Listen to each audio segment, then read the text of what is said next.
할렐루야. 할렐루야. 여러분 반갑습니다. 한 주간에도 주님의 은혜 가운데 사셨습니까? 오늘은 성령 강림 주일이죠. 여러분 뉴스 가운데 이런 소식을 아마 보셨을 것입니다. 어느 맞벌이 부부가 있었는데 어린 자녀들을 맡길 데가 없어서 집에 남겨두고 음식만 차려주고 아이들을 밖에 또 내보낼 수는 없으니까 문을 잠가두고 나간 겁니다. 그런데 안타깝게도 불이 났습니다. 아이들이 밖에 빠져나오지 못하고 이 연기에 질식해서 그만 참사가 일어났습니다. 여러분 누구를 원망해야 될까요? 아이들이 당한 그 사건은 그 자리에 보호자가 곁에 없었기 때문에 일어난 참사였습니다. 모르기는 몰라도 아마 요즘도 그런 일들이 아마 많이 있을 것입니다. 부모가 있어도 그 보호의 손길을 받지 못하는 어린 자녀들이 여러분 얼마나 많이 있겠습니까? 참으로 안타까운 것은 그들을 버려두고 일할 수밖에 없는 그러한 아픔들, 환경들, 이런 형편들이 그저 안타까울 따름입니다. 그러나 오늘 성경에서 우리에게 분명히 말씀하십니다. 하나님은 우리를 이 세상에 홀로 두지 않으신다라고 말씀하고 계십니다. 이것이 바로 오늘 성경의 주제입니다. 오늘 말씀 속에서 예수님은 우리에게 분명히 말씀하십니다. 사랑하는 제자들에게 이제 모든 공생애를 마치시고 예수님께서 이제 당시에 종교 지도자들에게 붙잡힐 때가 되었는데 그 직전에 마지막으로 남겨놓으신 말씀을 이제 전해주고 있죠. 어떻게 말씀하십니까? 18절에 이렇게 말씀하십니다. 내가 너희를 고아와 같이 버려두지 아니하고 너희에게로 오리라. 내가 너희를 고아와 같이 버려두지 않을 것이다. 내가 반드시 너희에게로 올 것이다. 여러분 이 말씀을 전해주셨는데 예수님께서 이 세상을 떠나신 후에 우리를 고아와 같이 버려두지 않으시려고 성령 하나님을 우리에게 보내주시겠다고 하시는 약속의 말씀입니다. 그런데 한번 생각해 보십시오. 당시의 제자들이 받았을 충격과 공포는 과연 어떠했을까요? 그들은 모든 것을 버려두고 예수님을 따라왔습니다. 그런데 어느 날 갑자기 예수님께서 세상을 떠나신다라고 말씀하십니다. 고난을 예고하신 거예요. 너무나 충격적이지 않습니까? 그것도 예수님께서 세상을 떠나시는 것이 이것이 우리에게 유익한 일이다라고 말씀하시는 것이 너무나 어리둥절했을 것입니다. 도대체 무슨 뜻인가요? 예수님께서 세상을 떠나가지 아니하시면 보혜사 성령님이 오실 수 없기 때문입니다. 무슨 말입니까? 육신의 몸을 입고 계셨던 예수님은 공간에 제약을 받으셨지만 성령님은 영으로 오신 분이시기 때문에 주를 믿는 모든 사람들 속에 영원히 살아계시기 때문입니다. 그렇기 때문에 우리 예수님은 우리를 떠나가신 것이 아니라 주의 영으로 우리와 영원히 함께 거하시는 줄 믿습니다. 오늘은 성령 강림 주일입니다. 예수님께서 부활하신 후에 50일 뒤에 우리 성령님이 임하셨습니다. 오늘은 부활주일로부터 50일째 되는 날이고 바로 성령 강림 주일이죠. 오늘 말씀에 보면 예수님께서 성령님을 일컬어 또 다른 보혜사라고 말씀하고 있습니다. 그러면 여러분 또 다른 보혜사라고 하시면 처음 보혜사가 있었다는 말씀이시죠? 그가 누구일까요? 요한일서 2장 1절에 보면 이렇게 말씀하십니다. 아버지 앞에서 우리에게 대언자가 있으니 곧 의로우신 예수 그리스도시라. 여기에 말씀을 보면 대언자라는 이 말씀은 바로 보혜사라는 말씀입니다. 그러니까 예수님께서 첫 번째 오신 우리의 보혜사라는 말씀이십니다. 예수님은 우리의 중보자가 되기 위해서 이 땅에 오셨습니다. 자기의 모든 것을 우리에게 몸과 피와 그 모든 것을 우리에게 다 쏟아 놓으셨습니다. 마찬가지로 성령님도 우리 예수님과 같이 또 다른 보혜사로 우리에게 오셨다라는 뜻입니다. 그렇다면 보혜사가 어떤 뜻일까요? 보혜사는 헬라어 원뜻에 보면 파라클레토스라는 단어를 쓰고 있습니다. 그러니까 우리의 보호자, 변호자, 위로자, 상담자 이러한 뜻을 갖고 있죠. 우리 성령 하나님은 우리를 도와주시는 분이십니다. 우리를 홀로 두지 않고 보호하시는 보호자가 되십니다. 우리를 도와주시는 분이요 상담자가 바로 보혜사 성령 하나님이십니다. 제가 학부에 신학과 과정을 마치고 제가 전도사로 나갔던 과정 중에 교회에서 섬겼던 아이들 중에 한 아이가 교통사고로 그만 세상을 떠난 일이 있었습니다. 저에게는 너무나 충격적인 일이었는데 그 사건으로 인해서 저의 인생의 여정이 많이 바뀌었습니다. 제가 사람을 영혼으로 보기 시작했습니다. 한 생명. 이 생명이 얼마나 소중한가. 그러면서 저는 사람이 정말 알고 싶었습니다. 하나님, 사람이 도대체 무엇입니까? 사람의 본질이 너무나 알고 싶었어요. 그래서 마음 공부를 하기 위해서 제가 바로 신대원으로 오지 않고 당시에 잠깐 유턴해서 좀 더 공부하기 위해서 일반 대학원 과정에 상담 심리 과정에 좀 공부하는 일이 있었습니다. 그때 제가 만난 은사가 있는데 은사님이 계시는데요. 그분이 제 지도 교수가 되는 거죠. 그분이 당시에 이 상담학계에서 굉장히 유명한 그런 분이셨더라고요. 저는 알지 못하고 이제 공부하게 되었던 것인데 그분이 한국 상담학회에서 회장도 역임할 정도로 굉장히 유명한 그런 교수였습니다. 그분의 지론은 이렇습니다. 저는 아카데미 과정으로 학문을 연구하기 위해서 대학원 과정에 들어간 것이지만 상담자가 되기 위해서는 임상을 해야 된다. 현장에 가서 직접 사람이 어떤 존재인지를 경험해야 된다. 그래서 현장으로 다 제자들을 보냈던 거예요. 저도 모르게 그래서 훈련하기 위해서 상담소와 기관에 또 간사로 섬기면서 제가 주어졌던 일들을 열심히 감당하면서 훈련을 받았습니다.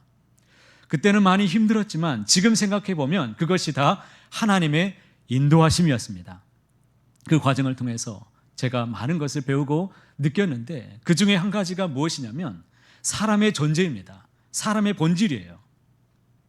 많은 사람들이 내면 가운데 많은 고통을 끌어안고 살아가는 것을 보게 되었습니다.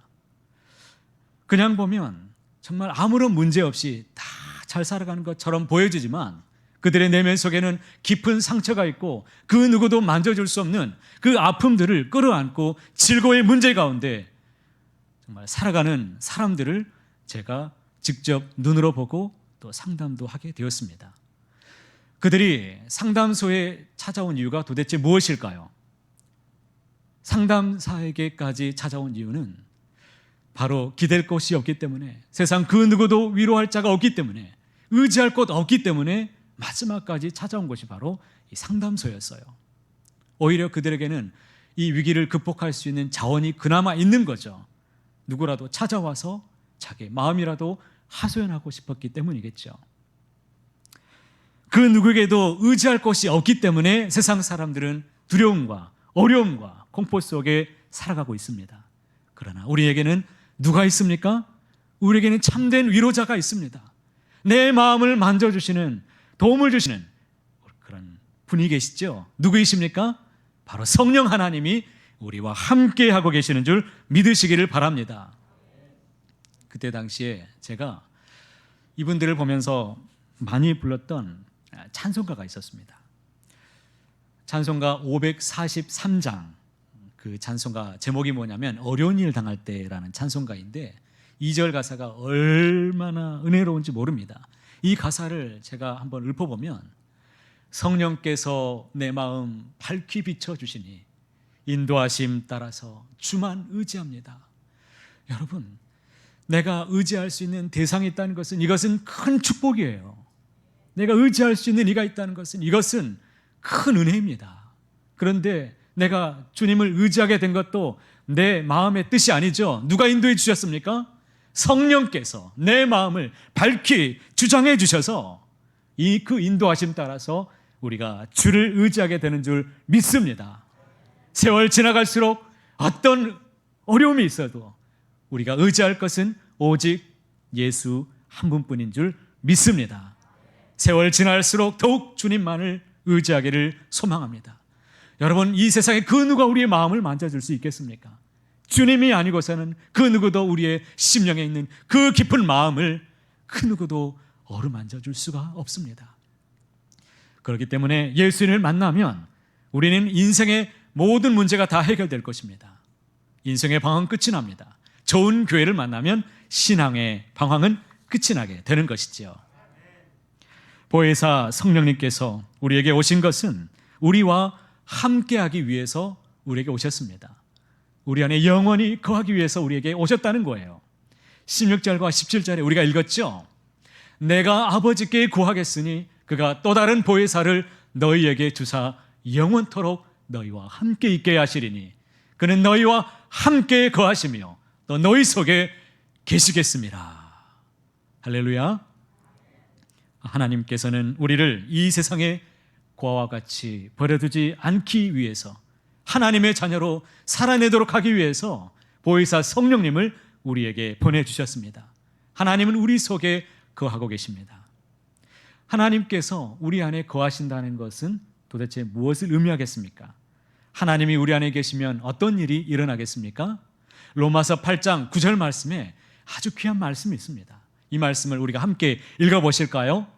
만일 너희 속에 하나님의 영이 거하시면 너희가 육신에 있지 아니하고 영에 있나니 누구든지 그리스도의 영이 없으면 그리스도의 사람이 아니라. 여러분, 이 말씀이 도대체 어떤 의미를 갖고 있습니까?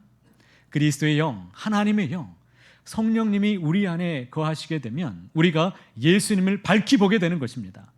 예수님을 믿게 됩니다. 예수님을 따르게 됩니다. 그 주님이 하나님의 아들이심을 믿게 되고 하나님의 자녀다움으로 살아가게 됩니다. 진정 성도로, 그리스도인으로 살아가게 되는 것입니다. 여러분, 우리가 교적부에, 교회에 우리 이름이 교적부에 등록되었다고 해서, 그렇다고 해서 우리가 성도가 되는 것이 아닙니다. 그렇다고 해서 우리가 그리스도인이 되는 것이 아니라 우리 성령 하나님이 우리 속에 계실 때 비로소 우리가 그리스도인이 되는 줄로 믿습니다. 성령으로 아니하고는 그 누구든지 예수를 주라 하실 수 없느니라. 이 말씀을 저는 믿습니다. 여러분에게 한번 여쭤보겠습니다. 여러분은 예수님이 하나님의 아들이심을 믿으십니까? 우리를 구원해 주심을 믿으십니까? 여러분에게는 이 영원한 생명이 있는, 이 주님을 믿으면 영원한 생명을 얻는다는 것을 여러분들은 확신하십니까? 그렇다면 저와 여러분 안에 누가 계십니까? 성령 하나님이 우리 안에 거하신 것입니다. 이 고백은 성령님께서 주신 고백입니다. 내가 하나님의 자녀로 살아간다는 것, 그리고 내가 주님의 자녀로 살아간다는 것, 하나님이 우리의 아버지라고 고백할 수 있는 것은 하나님께서 주신 믿음 때문입니다. 예수님은 오늘 말씀에서 또 다른 보혜사를 다른 이름으로 지금 부르고 계십니다. 17절에 보니까 이렇게 말씀하시죠. 그는 진리의 영이라고 말씀하십니다. 세상은 능히 그를 받지 못하나니 이는 그를 보지도 못하고 알지도 못함이라. 그러나 너희는 그를 아나니 그는 너희와 함께 거하시며 또 너희 속에 계시겠습니다. 이 말씀은 우리 성령 하나님의 주된 사역이 무엇인지를 우리에게 확실하게 보여주고 있는 말씀이지요. 성령님은 우리를 도와주시고 위로하시고 힘을 주시는 전능하신 하나님이십니다. 그러면 어떻게 그런 일들을 하실 수 있는 것입니까? 하나님은 진리의 영이라고 말씀하셨습니다. 그러니까 말씀, 이 진리를 통해서 그렇게 일하신다는 뜻입니다. 어떤 목사님한테 일어난 일입니다. 어떤 목사님이 처음 보는 분인데 이분이 갑자기 찾아와서, 목사님, 제가 기도하는데 어느 날 갑자기 계시가 내렸는데 목사님을 찾아가라고 하십디다. 목사님께 찾아가서 100만 원을 달라고 하면 100만 원을 줄 것이라고 성령님이 계시해 주셨습니다. 그렇게 찾아온 분이 있었습니다. 100만 원을 꼼짝없이 내놓아야 될 판입니다. 그런데 이 목사님이 어떻게 대답했냐면, 그래요? 그러면 잠깐만 앉아주시겠습니까? 제가 아직 100만 원을 주라고 하는 성령의 계시를 아직 못 받아가지고 계시가 올 때까지 기다려주세요 라고 했더니 이분이 아무런 말 없이 그냥 일어서서 나가더랍니다. 여러분, 사람들은 이 성령에 대해서 참 많은 오해를 갖고 있습니다. 성령님에 대해서 자기 주관적으로 이해하는 경향이 있습니다. 그래서 마치 자기 감정을 성령의 역사처럼 그렇게 오해하는 사람들이 많이 있습니다. 그렇게 되면 자기가 꾼 꿈이 있다면 그것을 성령보다 더 자기가 믿게 됩니다. 자기가 어떤 경험하는 것이 있으면 그것을 진리의 대신 말씀보다 더 소중하게 여기는 사람들이 있습니다. 이것은 다 잘못된 것들이죠. 우리는 성령님을 바로 알고 그분의 역사에 대해서 바르게 통찰하고 신앙생활을 해나가야 될 것입니다. 여러분, 성령은 진리의 영이라고 말씀하셨습니다. 성령님께서는 기록된 말씀과 무관하게 독자적으로 일하시는 분이 아니시라 무엇을 통해서? 하나님의 기록된 말씀을 통해서 일하신다는 뜻입니다. 성령님은 진리의 영이시기 때문에 우리를 진리 가운데로 인도하시고 진리를 깨닫게 하시고 진리를 믿게 하시는 분이십니다. 이 성경이 기록될 때 어떤 감동으로 기록됐다고 말씀하십니까? 성령의 감동으로 기록됐다고 말씀하시죠. 그래서 성령 하나님과 이 성경의 이 말씀과의 관계는 마치 수돗물과 수도관의 관계라고 보시면 되십니다. 그러니까 성령의 역사는 이 하나님의 말씀을 통해서 이루어진다라는 뜻입니다. 기차가 레일 위에 달릴 때에 빠르고 그리고 안전하게 달릴 수 있는 것처럼 성도는 하나님의 말씀에서 벗어나게 된다면 성령님은 우리에게 역사를 하실 수가 없다는 것이죠. 그러나 우리가 하나님의 말씀 안에 거하고 말씀에 붙들려 살아간다면 우리 하나님의 말씀이 우리에게 주장하실 것이고 놀라운 은혜의 역사를 하나님께서 공급해 주실 것입니다. 이 말씀이 시편 147편 15절에 있어요.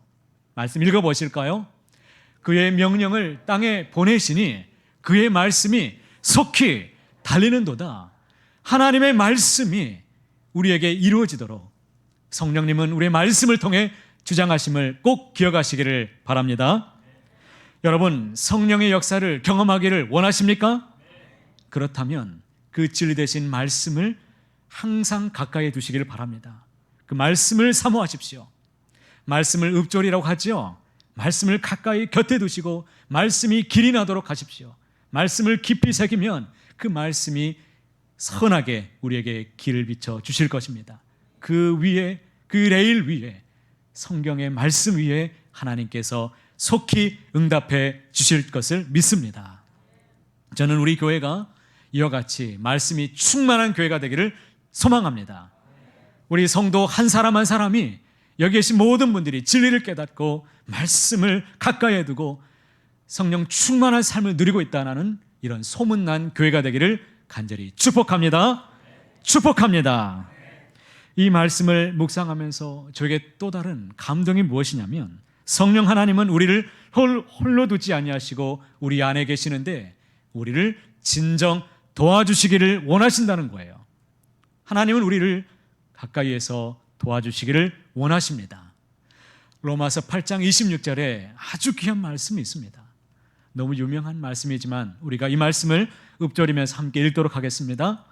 이와 같이 성령도 우리의 연약함을 도우시나니 우리는 마땅히 기도할 바를 알지 못하나 오직 성령이 말할 수 없는 탄식으로 우리를 위하여 친히 간구하시느니라. 우리의 연약함을 우리 성령 하나님이 다 알고 계십니다. 우리를 도와주시기 위해서 이 땅에 오셨습니다. 여러분, 신앙생활은 내 혼자 힘으로 내 스스로 발버둥 치면서 열심히 하는 것이 그것이 아닙니다. 신앙생활을 잘한다는 것은 내가 열심히 신앙생활에서 말씀과 기도생활을 통해서 내가 신앙이 성장해서 내가 스스로 독립하는 삶을 살아가는 것, 그것이 아닙니다. 세월이 지나갈수록, 아니 오히려 더 많은 시간이 지나갈수록 더욱 우리 성령님을 더욱 의지하는 것, 내 연약함을 알고 부족함을 깨닫고 주님만을 의지하는 삶이 바로 신앙생활을 잘하는 사람들입니다. 더욱 주님을 의지하시기 바랍니다. 하나님께 도움을 구하면 우리 하나님은 반드시 우리를 도와주십니다. 저는 개인적으로 특별히 설교를 준비하는 동안 성령님의 도우심을 가장 많이 경험을 하게 됩니다. 어떤 분이 신방을 마쳤는데 저에게 이렇게 말씀하시더라고요. 목사님, 매번 새로운 말씀을 준비하시려면 많이 힘드시죠? 그래서 제가 뭐라고 말했겠습니까? 저도 모르게 그냥 답변이 나오는데 뭐라고 말했냐면 하나님이 전할 말씀을 주셔서 괜찮습니다. 이렇게 답변했습니다. 사실이에요.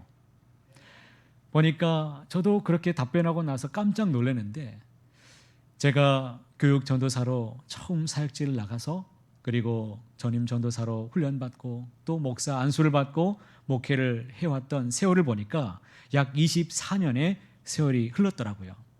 그 세월 동안 많은 설교를 해왔던 것이 저는 깜짝 놀랐습니다. 이 모든 것은 성령 하나님의 도우심입니다. 하나님이 말씀을 주시지 않으면 아무것도 할 수 없습니다. 하나님이 말씀을 주셔야만 그 말씀을 우리가 전할 수 있습니다. 때로는 어떤 말씀을 전해야 될까 막막해질 때도 있습니다. 이 주일이 지나고 나면 또 어떤 말씀을 준비해야 될까 막막해질 때가 온다는 거예요.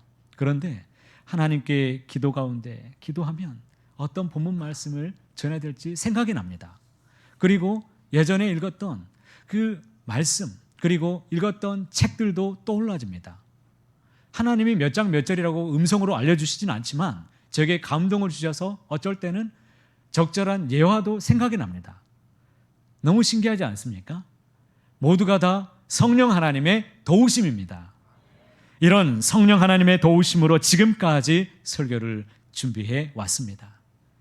그래서 설교를 준비하는 일에 저는 별로 걱정하지 않습니다. 걱정하지 않고 계속 저는 성령님만 의지하고 도우심을 구할 뿐입니다. 도우심을 구하면 하나님이 가르쳐 주시기 때문입니다. 사랑하는 성도 여러분, 여러분도 성령 하나님의 도우심을 열심히 구하시기 바랍니다. 하나님은 우리를 도와주시기 위해서 옆에 계시는 분이십니다. 특별히 우리가 세상에서 혼자라고 느껴질 때, 내 앞길이 막막하게 여겨질 때, 우리의 자녀들의 앞날이 막막할 때 더욱 우리는 하나님의 도우심을, 더욱 성령님을 구하시기를 바랍니다.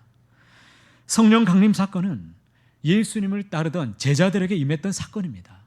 여러분, 그들이 어떤 상태에 있었던 것입니까? 그들이 예수님을 죽기까지 따랐던 제자들이었습니까? 아닙니다. 그러면 예수님이 부활하셨을 때 쉽게 믿었습니까? 그렇지도 않았습니다. 신실하게 주님을 믿었는가? 그렇지 않았다는 거예요. 그들은 예수님을 버리고 다 달아났던 사람들이었습니다. 자기도 붙잡혀 죽을지도 모르기 때문에 두려워서 숨어 있었던 그런 나약한 사람들이었습니다. 부활한 주님을 보고도 담대하게 부활의 증인으로 살아내지 못했던 그런 사람들이었습니다. 한마디로 말하면 그들은 실패자들이었습니다. 그런데 예수님께서 약속대로 그들에게, 실패한 인생들인 그들에게 성령님을 보내주신 것입니다. 성령 충만은 여러분, 온전한 사람, 신실한 사람들에게 주어지는 보상이 아니라는 거예요. 세상에서 여전히 수없이 반복적으로 넘어지고 실패한 바로 저와 여러분에게 주신, 연약한 사람들에게 주시는 하나님의 은혜의 선물입니다. 바로 연약한 사람들을 도우시기 위해서 성령 하나님이 우리에게 오신 것입니다.